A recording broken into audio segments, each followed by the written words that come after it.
दोस्तों, अगर आपको बिहार का एस्टेट पीजीटी का एस्टेट आपको क्वालिफाई करना है तो उसके लिए आपको क्या करना होगा।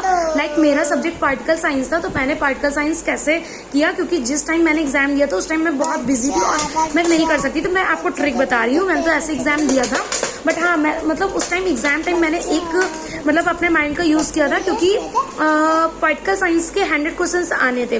तो 100 क्वेश्चंस में मैंने जितने भी एजेंसीज थे उनके हेडक्वार्टर्स लर्न कर लिए थे और उनके ईयर्स लर्न कर लिए थे। तो यहाँ से मेरे बहुत सारे क्वेश्चंस हो गए थे। फिर जितने भी आर्टिकल्स हैं, आर्टिकल में आपको फंडामेंटल राइट्स और फंडामेंटल ड्यूटीज आपको पढ़ लेनी है। फंडामेंटल राइट्स से क्वेश्चन आ जाते हैं और आप दुनिया का पार्टिकल साइंस का कोई भी क्वेश्चन दो, अगर आप 1 से लेके 50 तक आर्टिकल्स आप लर्न कर लेते हैं, इट्स मीन कि आप बहुत सारे क्वेश्चंस कर लेंगे।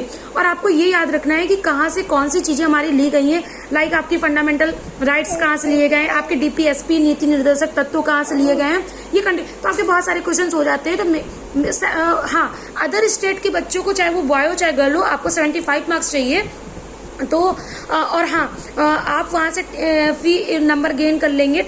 जैसे पेडागोजी है, मैथ्स से मैंने 5 क्वेश्चंस कर लिए थे और रीजनिंग से कर लिए थे 10 क्वेश्चंस मेरे यहाँ से सॉल्व हो गए। तो मेरी पेडागोजी ठीक ठाक थी, तो वहाँ से भी मेरे 25-26 बन गए थे। अब मेरे सब्जेक्ट में टोटल मैं मार्क्स बता रही हूँ, 75 पासिंग मार्क है, तो मेरे 77 नंबर है।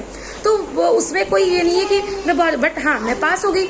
और हाँ, मेरा जो मैथ्स था टीजीटी, उसमें मेरे 110 मार्क्स हैं।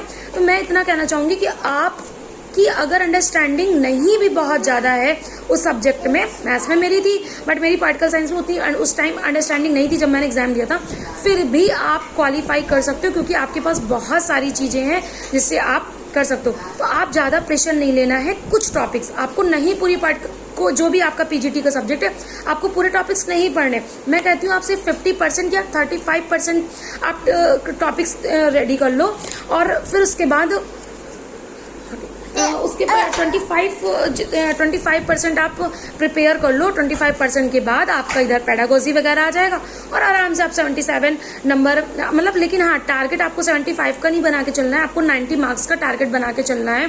क्योंकि ऐसे भी क्योंकि सब लोग ऐसी ट्रिक का यूज करते हैं, तो आयोग भी इतना वो नहीं है कि आपको ऐसे ही पास करा देगा। क्योंकि देखो, टफ भी एग्जाम नहीं है तो ईजी भी नहीं है, क्योंकि मैंने अपने साथ के लोगों को देखा है जो फेल भी हो जा रहे थे वहां पे। मतलब पूरा होल बिहार में ही सबको टीचिंग वहीं पर चाहिए, तो वहां पर देते हैं।